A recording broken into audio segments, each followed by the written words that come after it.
Hi everyone, Pete Schooner here with Ohio Today Magazine for another video chat. Today, Lissa Jollick, the Regional Director of Ohio University's Small Business Development Center in the Voinovich School of Leadership and Public Affairs, is joining us to talk a little bit about her role and what the Small Business Development Center has been doing in the wake of the coronavirus pandemic. Lissa, thank you so much for joining us. I guess really just want to first check in with you. How are you doing? How are you holding up? Thank you for having me.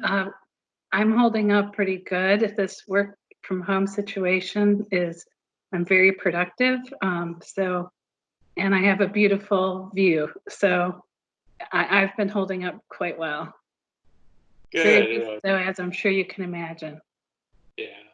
Springtime is not a bad time to stay at home and be able to experience it a little bit more than we have been.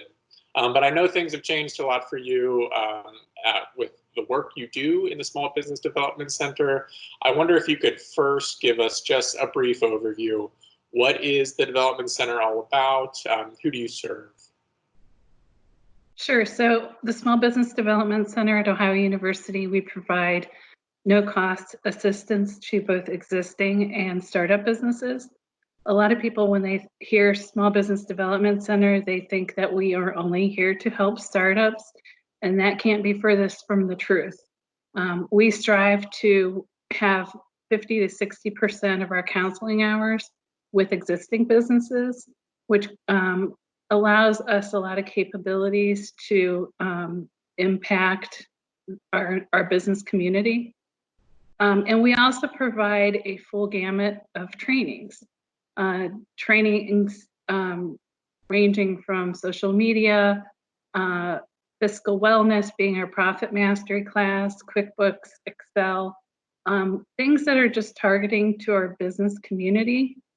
And kind of going back to our counseling, we assist in pretty much a multitude of functional areas, whether it's marketing, financial analysis, operational analysis. We work one-on-one and we tailor our services to the needs of our clients. And we operate in a 13-county region in southeastern Ohio.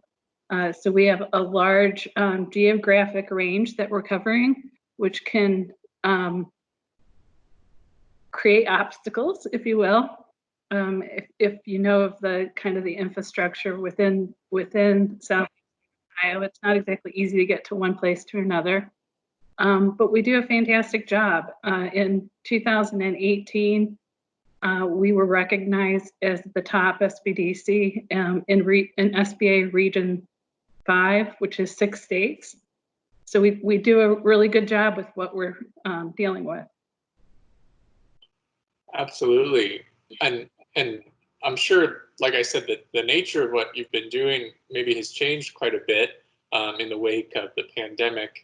You know, when those statewide restrictions began to try to control the outbreak, I know it meant sort of that sudden change to just the day-to-day for you, but also for the people you serve. So what were those first few days and weeks like for you? What kind of were the first steps for the Small Business Development Center, and what was that experience like? Well, it was pretty insane. I mean, it was pretty much you wake up as early as you wake up, and your day goes into the evening in terms of responding to the people that are reaching out to us. I'm fortunate to have 5 full-time staff as part of our group. Currently, we're actually hiring additional right now. I have a fantastic team, and all of us are just focusing on doing whatever we can to help businesses. As you can imagine, it was incredibly busy. And one of the ways that we were able to kind of manage and touch as many people as we possibly could in a short period of time, because as you know, the stimulus package was ever changing. And there was a lot of struggles with it in terms of the website or the online applications not working. And we contract with a great social media person and who has built up our Facebook page for the Small Business Development Center. And so we really were trying to funnel as much news and as much information through our Facebook page as we could, because that was the way for us to reach as many people as possible. Yeah, that must be so difficult. Not only it seems like you were sort of combating a lack of solid information about what is going to happen with the package and how people would get resources and funds, but I know there was a lot of misinformation out there too that you probably had to combat. So it sounds like it was mostly a communications issue to overcome. You know, through all of that, I know your demand went through the roof as far as the number of small businesses reaching out to you. Through all of that, was there a particular business owner or business, you know, a particular story that has stood out to you, or maybe has sort of stuck with you through all this and sort of giving you that motivation as you go along? Well, first of all, I have to say that we're fortunate to work with a lot of really talented business owners, and we have a lot of really great clients. One of my personal clients that I've worked with over a number of years is Boxer's Bed and Biscuits over in the Belpre area. And for those of you familiar with the Belpre area, Angie Beck, the owner, took the old Middleton Dow factory, which is about 50,000 square foot, purchased it, turned about a half to 2/3 of it into a doggy daycare kenneling operation. And she's, you know, one of the that boarding facility is one of the best in the country, for sure, definitely one of the best in the region. But as you can imagine, with purchasing the building, there's debt service, there's overhead costs, there's employees. And we were able to work with her to help her capture some of the stimulus package. And, you know, if you also know the Belpre community, one of the main industries that is kind of blossomed there is the medical community. And so Angie was striving extremely hard to keep her employees working, keep the doors open, because she wanted to have first responders have access to a place where they can put their pet when they're working 12-hour days or more. And so the Boxer's Bed and Biscuits has been a win-win for the Belpre community over the past couple of years. And I think Angie, through this crisis, has, you know, done a great job of continuing that. Oh, that's a wonderful, inspiring story.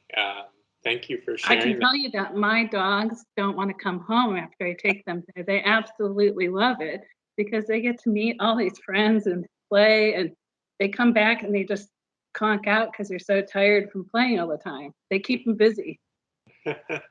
Yeah, with all that space, that must be a perfect kind of setup for them. That's great. Yep.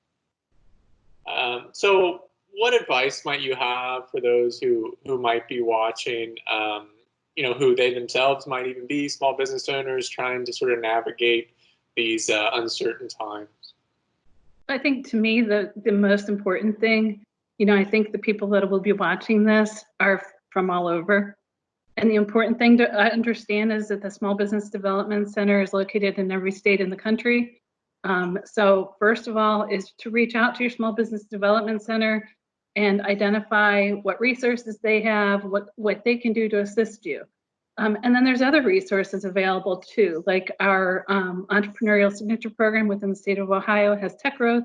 They focus primarily on technology-oriented companies, but we also have our Procurement Technical Assistance Center, and our Procurement Technical Assistance Centers helps businesses that are interested in contracting with the government. So if you have a product or a service that you think may be able to be contracted with the government, the PTAC organization is another great resource. And again, those are located nationally. We have a great one in Athens that it covers, I lose count. I think it's like 55 counties in our entire state. Gotcha. Well, thank you so much for that. And thank you for joining me and sharing a little bit of your time, a little bit of your stories. I know it's been an unprecedented time for you, and I just want to thank you sort of on behalf of the whole Bobcat community for what you're doing for small business owners and for the region. It's incredibly important work, and I thank you for that. Well, thank you. I And hope I'm very fortunate to be part of the Voinovich School of Leadership and Public Affairs. We have a great, very supportive leadership team, and that always helps. Wonderful. Thank you so much. Please take care. Okay, thank you. Bye-bye.